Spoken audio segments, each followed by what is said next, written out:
Hi, this is Rabbi Chaim Kaufman. Welcome to our 83rd installment in the Torah portion of the week. We're holding by Parshas Bamidbar, which is the beginning of the book of Numbers. Why is it called the book of Numbers? Because there are a number of times the Jewish people are counted, and that's why it's called Numbers, because a lot of numbers here that are used. So in Parshas Bamidbar, it starts off chapter 1, verse 1. It says, the Lord spoke to Moshe in the wilderness of Sinai. The wilderness of Sinai in the 10th of meeting, the first day of the second month, in the second year, after they were come out of the land of Egypt, saying, take the sum of all the congregations, the children of Israel, after the families, by the houses of their fathers, by the number of names, every male by their polls, from 20 years old and upwards, all that are able to go forth to war in Israel. You and Aaron shall number them by hosts, etc. So the beginning of the Parsha, and throughout the Parsha, there is a counting of the Jewish people. It says, take the sum of the congregation by the men, right? You go after the families, by the houses of the fathers, etc., from 20 years old and upwards. All right, those who go forth to war. So we know, well, if you don't know, you'll know now, that when they counted from the men 20 years old and up, so that wasn't including women and children. So we'll see the total amount of people that were there, even though the tribe of Levi is not part of the census. Nonetheless, you have 600,000 men between the ages of 20 and 60, not including women and children. So from there, you get 600,000, and from there, the amount of people that come out of Egypt, what makes it incredibly miraculous is the fact that about 2 to 3 million people, which no other so-called religion has ever tried to give claim to, because obviously they can't. If they tried to, it would be a lie, because it can't be passed down more than one generation, if that. And you see by the other so-called religions, all their so-called prophets only did their miracles within or by a number of people, certainly not 600,000. You had a handful of people, certainly at best. So here, the Torah goes through great detail in counting the people. Now, normally, in the Torah itself, which shows importance of counting, which we'll see, we see that also a census was taken if it was for the sake of a mitzvah. Now, obviously, God wanted the Jewish people to be counted a few times, right, while they were in the desert. Nonetheless, in general, taking a census is going to be forbidden, because we don't normally count Jews. So, therefore, if it's used for the sense of a mitzvah is one thing. If it's not used for the sense of a mitzvah, then it should be forbidden. So, here in Israel, number of times there have been, in the last number of years, there have been censuses that have been done, and many of the rabbinic authorities have come out and said that we shouldn't, other Orthodox Jews shouldn't have anything to do with it, and not allow them to, take our, census of our family, etc., because it's not being done for the sake of the mitzvah, right? There's no mitzvah, going on. It's for the sake of, whatever the government wants to know, or whatever they want to figure out, whatever the case is, demographics, whatever. So if it's not done for the sake of a mitzvah, which this isn't, so then it should be forbidden to do so. But what's the point of counting? Let's analyze that for a second. What is the purpose of counting? Actually, before we get there, anytime we need to count Jews, let's say for a minyan, for 10 men, in a minyan, so you won't count them 1, 2, 3. Either you'll say not 1, not 2, not 3, because not allowed to count, or you'll say, the blessing of hamotzi, of blessing for bread, it has 10 words, right? Baruch Ato Shem Elokeinu Melech Haolam, that's 6. Hamotzi lechem min haaretz, right? 10. So I got it right. So you got 10. So if a person was counting, want to know how many people do you say Baruch Ata Hashem Elokeinu, right? So if you have 4 left over, that means you only have 6. If you have 2 left over, it means you have 8. Or if you don't have 2, you have 8 left. You have 8, right? So you need another 2. So that would be how we would count, Jews, if we want to know how many Jews how many Jews were actually there. So that is by counting Jews. Now, what's the purpose? That was the question we asked before, right? What is the purpose of counting in general? In the Torah. So we see as we get closer to Shavuos, which we're coming up to next week, less than a week away, or just about a week away, and that is that since the second night of Passover, we started counting the Omer, right? Count, 1 day, 2 days, you count 7 weeks, right? 7 days, and then 8 days the first week, or 7 days the first is 1 week of the Omer, then you have 1 week and 1 day, 1 week and 2 days, 1 week and 3 days, right, etc. in order to count the Omer. So, counting is significant because we're counting down the days till we get to the giving of the Torah, the significant, most significant event in human history, where God gives the Jewish people the Torah. So the 49th day, we count 7 weeks of 7 days is 49, right? The 50th day, if we would count the 50th day, that would be actually the holiday of Shavuos at night. So the 49th at night, you count, and then the 49th day, which is the next day, and at night would be and will be Shavuos coming up in the next week. So it's interesting, by counting the Omer, there are 48 ways to acquire Torah, as is brought down in the 6th chapter of Ethics of Our Fathers. So each night that a person counts, there is one character trait or something there that a person should work on. Right? You have 1 day for one character trait, etc. for each day, for each night that you count. So it means that a person should think, about this character trait, whatever it is, and try and figure out ways that they can exemplify, they can try and do what they need to do to try and acquire, or better this character trait, etc. So it doesn't mean I have to spend hours, thinking about it or meditating on it or whatever. A person should think about it, right? In general, think about it for a few minutes, what it means, what it represents, and what I can do to be better at it. That is really the goal. That is really what we are, what we're trying to do, certainly with that. So that's the counting of the Omer. Now, counting in general, when we look at the Jewish people, now the Jewish people are not significant in number. They should be, in theory. If you look at Genesis and you look at the genealogy, you look at the genealogy of Noah and his sons, right? Who are the nephews, or is the uncle, or whatever the case is? You say Sin, right? Sin means China, right? People of future, people of China. How many there? Billion or so, and there are only 14 million or 14.5 million Jews in the world. So it is kind of ironic. At the beginning of creation, we're basically equal. So, you can ask the question, so what happened? What happened to the Jewish people? So, unfortunately, either people got killed off, there were pogroms, right, throughout the centuries, throughout the millennium, plenty, unfortunately, of pogroms. But at the same time, the pogroms were not what caused the Jewish people to be wiped out, or to not be so many in number, which is assimilation and intermarriage. That has basically destroyed the Jewish people. So technically speaking, today should be at least a couple 100 million Jews, give or take, at the birth rate and decline and all that. But the fact that we only have 10% of that is quite alarming. So counting in general, let's keep in mind, and this is something that people I think sometimes forget. And that is when we look at people in general. So when we look at people in general, each person is significant.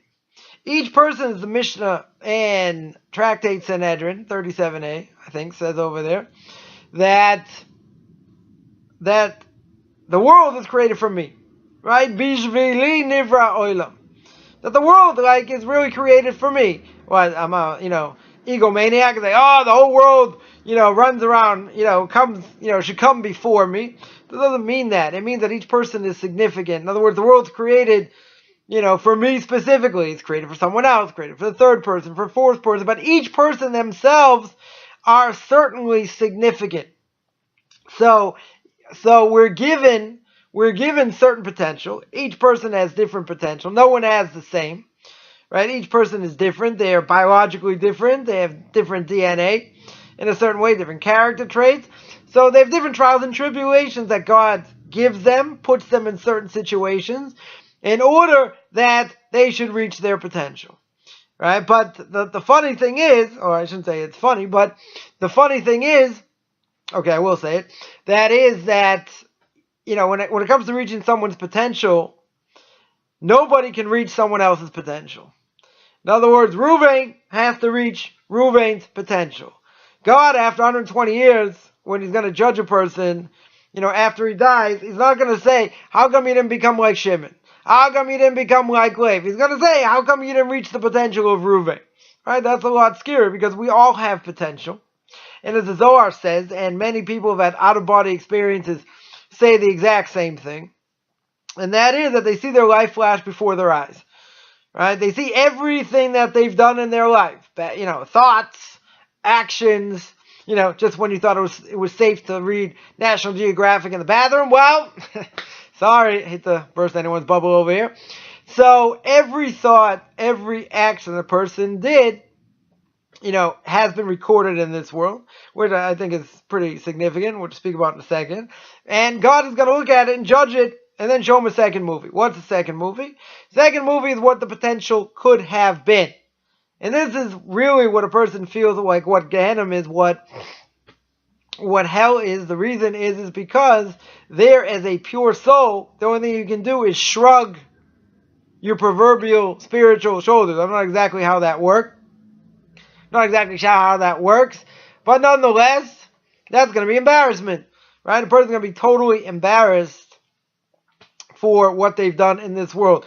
Now, 100 years ago, or up, 150 years ago, this idea that was brought down to Zohar still existed, right? Zohar's been around since, for a long time, for the last 2,000 years, right? It was given over by Rabbi Shimon Bar Yochai to his students day he died, right? So we're talking, a few thousand years ago. We just commemorated, his Yortzeit, the day he died on Lag BaOmer, 33rd of the Omer. So that was a few weeks back. Nonetheless, let's not get sidetracked there. So, if we look at that, so that in and of itself is certainly significant. So that second movie is what our potential was, right? So, so we mentioned, go back 100 years, 150 years, right? So there was no recordings, right? There was no, tapes, 8 tracks, reel to reel, that came, the turn of the century, after the turn of the century. So, it was hard to imagine. It's hard to imagine when you talk about, this Zohar, where the Zohar says that you're going to have, angels going to follow you. Hey, where are you? Hey, leave me alone. No. You're going to have angels following you, and they're going to record everything. They're going to record everything you do. So since they're going to record what you do, when you get upstairs, they're going to give testimony that you did this, that, and the other thing every single day. Now again, 100 years ago, I wouldn't have thought such a thing, right? Didn't exist. Totally didn't exist. Most people today have more memory in their phones, than the first computers when they came out. So, then things got a little more sophisticated. Then you had, then you were able to record things, on phonograph, on records, then on tapes, then on floppy disks, and, etc. So the fact that exists, and it still exists today, you can say, well, tapes don't really exist anymore, but, you can tape things with with an MP3 or a WAV file and convert it to an MP3, or make a movie like we're doing now with MP4, or whatever the case is. So we can actually record. So again, up until 100 years ago, you might say, okay, it might have been a leap of faith. People say, okay, this is what the Zohar says. Can't imagine such a thing, but, this is what the Zohar says. And, when the Messiah comes, or before the Messiah comes, hopefully we'll get a glimpse of what that is. Well, technology has, it's boomed and it's gone so quickly, generation after generation, or, there are many generations within one generation. Things have gone, technologically, so far advanced, so quickly. So now we can understand, something that is taped. You can watch it later. You can listen to it later, right? So, that's not such a stretch to say, well, there will be these spiritual forces that will record what we do, and then they're going to play this recording, in God's heavenly court in the next world after a person dies. So a person can't say, I didn't do this, right? So this is part of the embarrassment that a person is going to get, because you cannot 100% deny what you did, right? Today, we only want to admit things when we get caught. So a person's got his hand in the cookie jar, right? Who put their hands in the cookie jar? Was it you? If it wasn't me, it must have been him, right? Or someone else, but your hand is in the cookie jar. That's bad. So that, you're going to have to admit this is what you did. But people only like to admit things once they get caught. See, if they don't get caught, then of course they're not going to admit what they've done. And if they do get caught, a lot of times, they'll justify what they did. Why will they justify? For any number of reasons. They'll say the person deserved it, and this is really mine, and the person took it from me, so I'm just taking back what's mine. Whatever it is, all these different things. Now, when we get upstairs, after 120 years, God is either going to say yay or nay, right? In other words, if he says, okay, you got a good excuse, I think that's fine, and God will cut us some slack, right? God hopefully is going to have a lot of compassion with us, but if we make an excuse for why we did what we did, and if God says, right, you can't deny what you did, right? That's clear. And again, whether, Jew or non-Jew, anyone who's had an out-of-body experience, they see their life flash before their eyes, right? Sorry, the soul hovers above the body, they see this great light, they are drawn to this light, etc., and they see their life flash before their eyes. Everybody says the same thing, right? Jew or non-Jew, we don't discriminate here. Everybody says the exact same thing. So, therefore, it's all recorded. Which boggles the mind. Imagine someone has a out-of-body experience and they're clinically dead. Say, hey, how do you know this? How do you know that? It's like you're in your subconscious. And in your subconscious, everything's there. It is pretty amazing, when you think about how much the soul can remember, as well. And that meaning like this, that something could have happened, let's say 10 years ago, 20 years ago, something like that. And a person buried it, totally forgot about it. All of a sudden, years later, right? If it was something significant or something important, then a person can recall it like that. Imagine, we'll give let's say more relevant example. Imagine someone sleeping, a person in a dead sleep, and he gets woken up. It's 3 in the he gets woken up. So, I need this number. I need your social security number for, whatever. But it's there. You may be half asleep. You may be not even really conscious.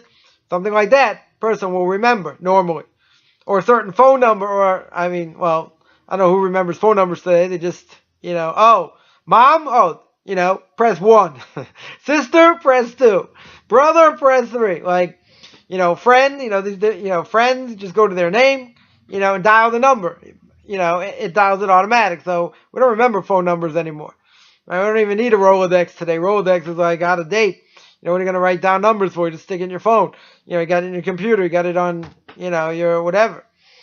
So, but intrinsically, our soul will remember stuff as well. It'll also record it And if we need that information, it's there. The only question is bringing it out to the forefront. And I remember many years ago, I gave a class, sort of like a trial class, in a certain yeshiva, and they want to see my style, what I could do. So I remember giving a class, and in the middle of this class, I was giving over certain material, and then I remembered, a piece of Talmud here, something there that I hadn't really thought about, and didn't even really connect until I said something. I said, oh yeah, it's like this over here, like that over there. And then afterwards, I'm like, where'd that come from? It wasn't like I was just learning, that piece of Talmud, or I was learning, this particular book, or whatever. But, it is there. A person has to constantly review what they learned, but it is there. It is part of your soul. Taking it out and being able to use it when you need it, okay. That's a different thing. If a person's ever seen, a great rabbi in action, and someone asks him a question, he starts quoting from here and this, and everything's like on the palm of his hand. So I've been able to see this by my Rebbe a number of times, and it's like, it's there. The recall is just there. And, he'll tell me, such and such a page, look over there, look at this, look at that, pretty much on target. So, but, it helps to have a good memory, that's for sure, but you have to review. A person learns and doesn't review, so what's it worth? It's like worth nothing. It's like trying to plow without seeding. You can't, you're not going to get anything, out of it. So that being the case over here, our soul is going to remember, right? Even when we get upstairs after 20 years, and God's going to give you the ultimate faher, the ultimate test, and start telling you, okay, tell me what you learned while you were in this world. Even if a person didn't remember so well, there is the saving grace, the soul is going to remember. Right? You're going to better, you're going to worse, this, that, doesn't matter. But the soul will remember, what was learned. Again, doesn't mean I don't have to, a person doesn't have to, go over it and, and review. So this is one idea, about recollection and about what we do and what our soul remembers, what's going to be, after death, etc. But, the main thing is that when we speak about potential, right? That's how we got onto all this. We speak about this quite a bit. And potential means whatever God programmed us with, right? Everyone's got certain DNA.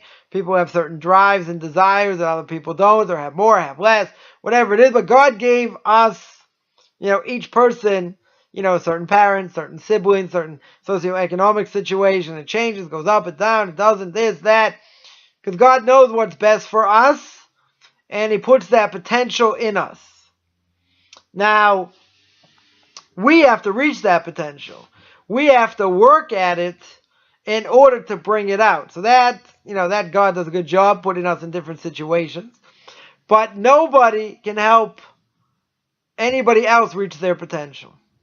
Means like this, each person is an individual. And since they're an individual, they have their own individual purpose to reach, right? Their potential to reach. So Reuven has his potential. Shimon has his potential. Levi has his potential. Now, Reuven and Levi's potential are going to be different. Reuven can help to a certain extent. Levi reaches potential, but at the end of the day, Levi's got to be the one to do it. He can be inspired by Reuven. There are all kinds of things that can happen. But Levi has his own potential. Reuven has his own potential. Shimon has his own potential. So here the Torah says, I'm going to count each person, and each person is significant in their own right. Now, the problem, which we mentioned a number of times in many of these videos, is people don't think they're worth very much. People don't think my actions matter. So we mentioned Rav Chaim of Volozhin, famous student of the Vilna Gaon, Rav Elijah of Vilna, more than 200 years ago. wrote an epic work called Nefesh HaChaim, literally the soul of life. So most people don't learn the beginning of it. They learn the fourth gate, which talks about the importance of learning Torah.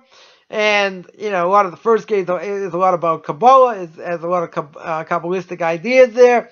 So the very beginning, if you go through the very beginning, it talks about potential. It talks about the fact that my actions matter, and that they have repercussions, and they have effects. So there's a cause and effect, right? If a person does something, so it has a physical cause and effect, it's got a spiritual cause, in effect. So a physical cause and effect can be, God forbid, a woman smokes crack when she's pregnant and the kid comes out deformed. It's not the kid's fault, but there is a physical reality. If a woman smokes crack when she's pregnant, this can certainly happen. There's also spiritual repercussions. Spiritual repercussions, one is the fact that two people get together, they're not allowed to be married, right? They have a child, let's say they have a child. So it's considered a mamzer, a bastard child, and this child can only marry somebody of the same union, right? Or a convert. Now, that's not fair to the child. So I agree. It's not that fair to the child. But there's a reality. God allowed this to happen. He gave them free choice. This is what they did. And in the end, they had this child. So, is it the child's fault? It's not the child's fault. Right? But there's a reality. So, with that being said, there are spiritual realities. So, our actions matter. Our actions can either help us or hinder us reaching potential. We can either go up in the ladder or we can potentially go down. Remember, if you go down, it takes twice as hard to get back up to where you were. So if I'm on rung 7 and I fall to rung 5, it's going to take me a very long time to get back to rung 7. You say, oh, it's only 2. You're right. But, in spiritual terms, a person fell to a certain level. You got to work really hard to get out of it and then raise yourself to a higher, level. So most people think what we do doesn't matter. We're an infinitesimally small speck of cosmic dust. Person lives in a certain city, a certain town, in a certain city, in a certain state, a certain country, in a certain continent, on a certain planet. Okay, we're getting smaller, right? In a certain galaxy. So people think what I do, why should it matter? Why should it be significant? In any which way what I do. So, obviously if a person caused someone damage, let's say physical damage, that's significant. That, wow, what I do doesn't matter. It's not true. Right? If a person steals, they get caught, hey, what I do doesn't matter. Well, you bring down society if we allow this to happen. So you're going to jail. Or whatever the case is. So what I do definitely matters. And my potential is crucial. Why? Because God cajoles the soul. The soul doesn't want to come into the body. God has to sort of force it into the body. And God, wires this spiritual soul. With certain potential. Now, once the baby's born, certainly soul forgets everything. Right? The soul definitely forgets everything and not going to remember anything until the person dies, and then the soul go back to what it was. I mean, it'll get judged or whatever, see how it did. But the person themselves, they are significant. So we see when the Torah counts people, they're counting them to show significance, right? To absolutely show significance of each person. Right? A Kohen and a Levi come from the tribe of Levi. But a Levi can't do what a Kohen does. Kohen can't do what a Levi does. And both can't do what Israel does. Right? Everyone else is the Israel. So we all have different things we need to do. If you look at the baseball field, you have a catcher, you have the pitcher, you have the infielders, the outfielders, the bullpen. You have pinch hitters, etc. So, relief pitchers, whatever. So, each one has their own individual role. you can't take a first baseman who never pitched and put him in there, right? That's not, I want to be a pitcher, but you played first base. Like, you can't be a pitcher. Now, unless you have some talent being a pitcher, but in general, you're not going to change around positions because that's going to, the team's going to lose. People, the players will make errors. They won't be able to do what they normally do. It's, then hitting will be affected. All these different things. So it's not one's better than the other. The pitcher's saying, oh, I'm the most significant one here. Well, if you didn't have a catcher to catch the ball, well, guess what? You're going to have problems. If you didn't have an outfielder, someone hits the ball, you're going to have problems. So everybody has to work together. Everybody has strengths. Okay, they have weaknesses also.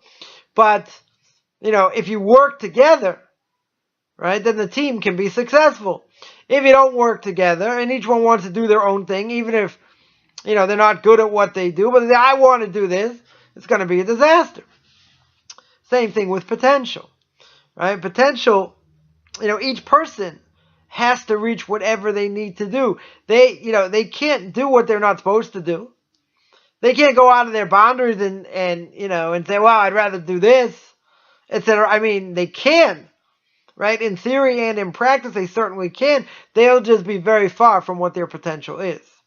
They'll be very far from doing what they need to do. So if everyone's, given a program and they decide, for whatever reason they don't want to be part of it, which is their choice, there are a lot of things going to be messed up. And since there are going to be a lot of things that are going to be messed up, it's going to cause other problems and other repercussions.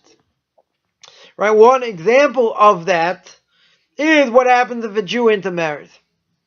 Right? Think about it. I read this book, or I didn't even get past the introduction when I was engaged, and in the introduction, it said this decision doesn't just affect you, it affects your wife, it affects your kids, it affects your grandkids. They're like, what? All this? No, shut the book. That was it. It's too strong. Right? For me, it was way too strong. But it was absolutely true. Because if a person, let's say in this case, they definitely marry the wrong person, because they marry a non-Jew, this non-Jew doesn't convert, let's say. So if it's a guy, so his kids aren't his kids, because his kids are not Jewish. You have to, Judaism only goes through the mother, not through the father. So therefore, look what he did. So he's sort of half a soul, looking for his real soulmate, and that real soulmate's not going to be a non-Jew, right? Doesn't mean they can't have a successful marriage, even though most marriages end in divorce. With an intermarriage, nonetheless, person can be totally happy. Doesn't mean they'll be, miserable, even though, again, most of those marriages, probably don't end up so well. But at the same time, they didn't marry the right person. So they say, how do I know? How do I know that's true? Well, the Torah tells me it's true. The Torah says I'm not allowed to intermarry at least half a dozen times. So if the Torah tells me at least half a dozen times, they're not kidding. It's not for that generation. It's not for this. It's not for that. It means don't intermarry. Because if we intermarry, it's going to be the end of Judaism, which we see today. Right? The vast majority of people, the Jewish people are intermarried. So we know that's a problem. And it's a very significant problem. So, I'm just talking one person. One guy marries a non-Jewish girl. Right? So if they have kids, so those aren't the kids he was supposed to have. I mean, okay, God allows it to happen, but those aren't the kids he's supposed to have. Right? He didn't marry the right person, so now what happens? So now God has to orchestrate things for the other part of his soul. Right? The one he was supposed to marry. So what happened to the one he's supposed to marry? He's also going to marry the wrong person. Now hopefully she marries a Jew. But if she marries a non-Jew, it's also a problem. Right? So you got these lines of people that aren't Jewish. And if you're talking intermarriage today, 70 to 80%, in some places, then the end result is absolutely catastrophic. So a person will say, what I do doesn't matter. This is totally not true. All right, this is just one example. We see by the very beginning of time, we see by Cain and Abel. Right, Cain and Abel, the Torah says, had a discussion, and Cain got up, killed his brother. Right, obviously not a good thing to do. And God says, I hear the blood of his future generations calling out. In other words, the kids that Hevel was supposed to have, that Abel was supposed to have, he ain't going to have now because he's dead. Right? Dead people don't have children. Just, okay, it's biology 101. So he destroyed generations. Now, does God allow people to kill other people? He allows it. Doesn't want it, but he certainly allows it. So, if these type of things are done, then the end result, you just destroyed generations. Potential generations. That is significant. So you say, oh, that's an extreme. Killing someone. Intermarriage is not an extreme. I mean, there are people out there that think there's nothing wrong with it. And okay, so that's who we decide to marry. So what? So intermarry. Like, who cares? Well, Jewish people die if that happens. Which, there's a big segment of Jewish population that is dying spiritually. But the end result is catastrophic. Right? It's absolutely catastrophic.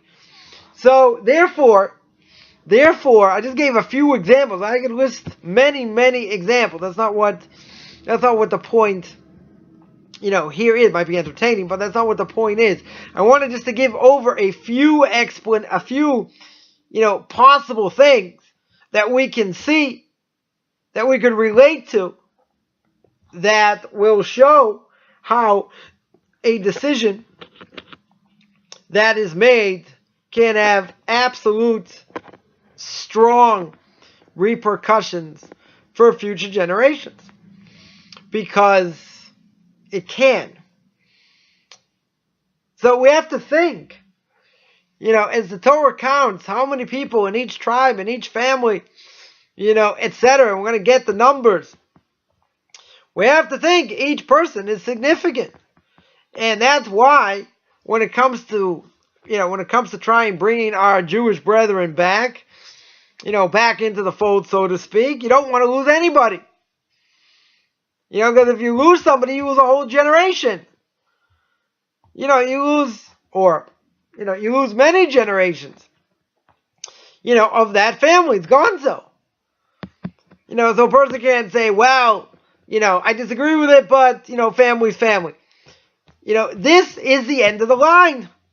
This one event had destroyed future generations for them and their spouses that they were supposed to be with. That is pretty significant. So, if you look at the birth rate and the way where the Jewish people should be, we're only at 10%. 10%. And we're not doing it with a gun to our head. We're doing it willingly. So, if everybody is significant, we don't ever want to lose one person. We don't ever want to lose one soul, one Jewish soul. Do whatever we can to bring them back. Right? Because, we want the Jewish people to survive. We want continuity, to the best of our ability. Now again, are some people going to get lost along the way? Unfortunately, yes. Before the Messiah comes, it was like a lot of people are going to be lost. Hopefully some people will return. Some people will do tshuva. But otherwise, spiritually, they're gone. So, when the Torah counts, and the Torah says each Jew is significant, what the Torah is screaming out is, don't lose them! Or, let's say it better, don't lose yourself! Don't flush yourself down the spiritual toilet. Right? And that's what most people are doing for nothing. They're giving it up for nothing because they don't know. They don't understand the significance. They think it's all a bunch of antiquated laws that has no relevance to their life. But the Torah says it's crucial. God says, I love the Jewish people. I want them to continue. I want them to be fruitful and multiply. I don't want them to die out.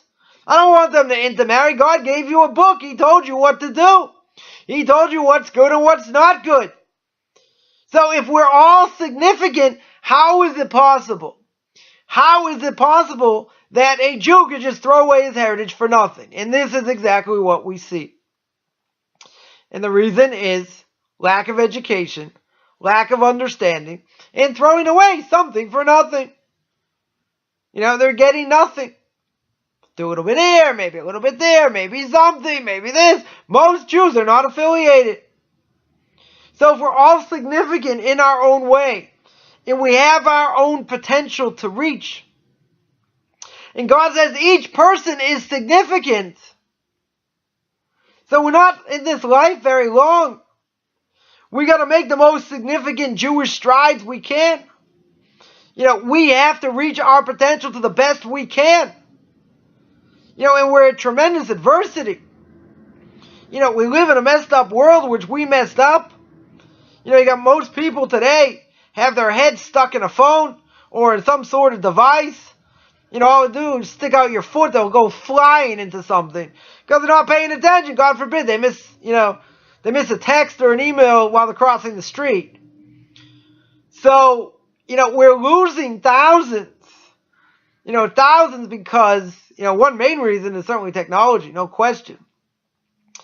When people are so into things and, you want to sell them on Judaism, it's a very hard sale. Very, very hard sale. Movies, better sale. Sports, much better sale. Entertainment, even a better sale.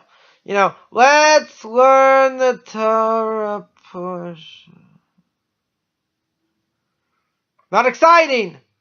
Right? It's not interesting. Oh, I got to keep Shabbos.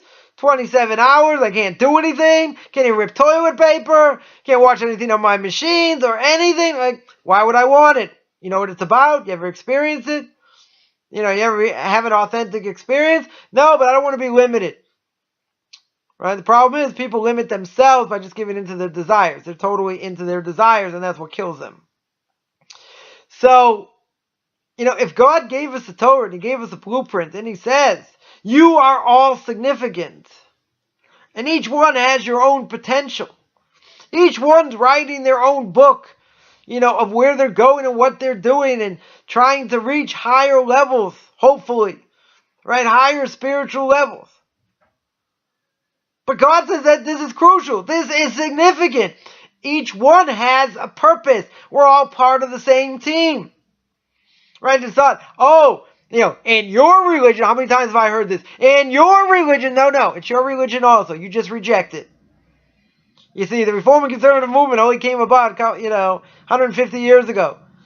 Up until 200 years ago, everybody was Orthodox. So, can't use that as an excuse. We're all in it together. And if some people don't, pull their weight, everyone else suffers. That's just the way it is. Right? We've spoken about that a number of times. So, we go through the book of Numbers, and there are a lot of significant stories as well, which we'll speak about in upcoming weeks. Counting is significant. Counting one day is significant. Because think about it. If a person really wanted to see where they're holding and how this is so important, let's think about yesterday. Let's think about yesterday. Think about all the things you did, yesterday, or today, right before the day's over. Think of all the things you said, you did, you accomplished, you didn't accomplish, you thought about, you didn't think about, right? Think about it. Then do it the next day. Then do it the day after. And see, did I change? Didn't I change? Did I get angry? Why did I get angry, right? We can analyze if we're going sort of up, we're going down, or God forbid, we're staying mediocre in the middle, right? That you never want to do. Staying mediocre means you're basically spiritually dead. It's either I'm going up or going down, right? Going down, at least you're doing something. If I'm standing still, I'm treading water, I ain't getting anywhere. Try running quicksand. Can't do it, right? All right, you get sucked in. But, let's say you're just treading water. Finished. Right? You don't do anything. You don't go anywhere. Kind of like a sailboat without wind. You don't have you don't have wind. You don't have a motor. And let's say the rudder goes overboard. Where does the sailboat go? Just round and round and round. You don't go anywhere. You're at the mercy of the wind, of the waves. So, we're not rudderless in this world. Everybody has the potential to grab onto what the Torah says, Jew or non-Jew. right? A non-Jew can certainly tap into what they want to. Some more, some less, whatever the case is. But the bottom line is, everybody has potential. Everybody is significant. Obviously, since the Jews are chosen people, right, we have more potential to reach, right, just because, that's the way it is. Also, the way Torah sets it up, and because we accepted God, God accepted us, etc., which is really all about Shavuos, which is next week. So, we want to be growing. We want to be learning. We want to be using our brains. We don't want to be doing the same stupid things that we did 10 years ago or 20 years ago. That's not spiritual growth. That's death. And there are plenty of people out there doing, similar things they did. I'm not going to say it's on a more sophisticated level, right? It's not. It's totally not. But that's the choice people make. And if people want to make the wrong choice, they certainly can. And God will allow them to do that. But don't forget, you're writing your own book, right? The world is created for me. I have the potential. I have a purpose. I can do all this. Question is, do I reach it? Don't I reach it? Question is, am I even going in that direction? Or am I just treading water? Right? And if you're treading water, that's certainly bad, right? You got to give yourself a good kick, no matter what's going on in a person's life. You got to live inspired, right? We got to try to the best of our ability, live inspired. It's a hard thing, for everything that God throws at us at this world. So, when we look at these parshas in the book of Numbers, and we see, one number after another, and then the Jews get counted again, and the tribe of Levi gets counted, etc. Oh, another bunch of numbers, right? Is here the Torah being read? Another bunch of numbers, 525,000, or no, 530,000 and 770, 600 and 2,000. You sort of get lost, in the numbers. So we can't get lost in the numbers. We have to remember that we're also a number, that we're also significant. We're also all, we're God's children. And He wants us to reach our ability, our potential, according to the way He set out, not for the way I think it should be done. If we have that mentality, we may, as my Rebbe says, if you shoot for the stars, you may not end up on the stars, but you may end up on the moon. Right? So you may end up somewhere, but you have to have goals. You have to have drive. You have to have desire. You have to want something. And then you have to go out and do it. Two totally different things. But at the end of the day, I'll end with this, that, at the end of the day, after 120 years, one thing is for sure. When we see that second movie of what our potential could have been, we want to try and minimize that as much as possible. We want to live each day to the fullest, doing what God wants us to do the best way we can. That way we won't be embarrassed in the next world. I want to remind people I have a course, going to make actually an upcoming webinars coming up. It's called Discover Your Biblical Path. 6 modules about someone coming out of idolatry.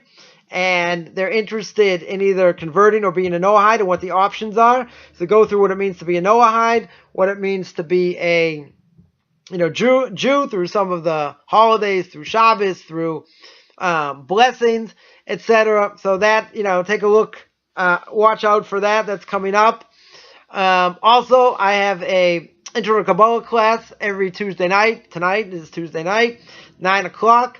Which we're speaking now about the Shema and its blessings, and we're going to speak about the Shemona Esrei, silent meditation, and about prayer in general. We're going to spend a number of weeks on that. That is Tuesday, 9 o'clock. Wednesday night, 8 o'clock Central Time. Tanakh Talk, controversial issues. I'll be doing continuation this week of more outrageous things that the Talmud says. So hopefully we'll be on track this week. And I also do 2 question and answer sessions. That's for anybody, Jew or non-Jew. That's Tuesday, 10 o'clock in the morning, Eastern Time. And that's 5 o'clock Israel Time. And Thursday, 2 o'clock Eastern Time. That's 9 o'clock on Israel time. I also give conversion classes and Noahide class. Anyone interested, take a look at my Facebook fan page, Beyond Orthodox Conversion Judaism or Beyond Noahide. I have a blog, orthodoxconversion.com, and anyone who wants to contact me, feel free. You can contact me at rabbichaimkaufman@gmail.com, RABBICHAIMCOFFMAN @gmail.com. Everyone have a great Shabbos.